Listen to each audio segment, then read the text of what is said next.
बुवा काय म्हणाले? फुकटचे खातोय पराठे,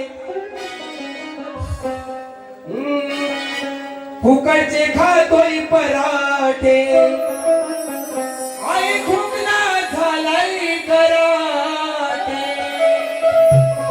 बुवा असा वजनदार राहिला, वजनदार उरावर बसलो ना, उरावर साप कोणचं दोन टाकी म्हणून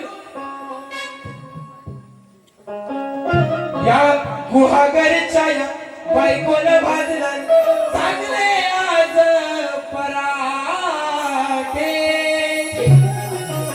काय म्हणाले? हा पराठे खाऊन जड झालाय आहे ना, म्हणून बोला विषय कसा देतोय?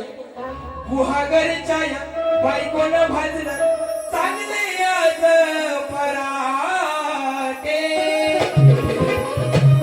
आणि बायको आणि नवरा एकत्र आल्यावर, बायको आणि नवरा एकत्र आलं कोण कराटे करतं? हा कोण कराटे करतं काय?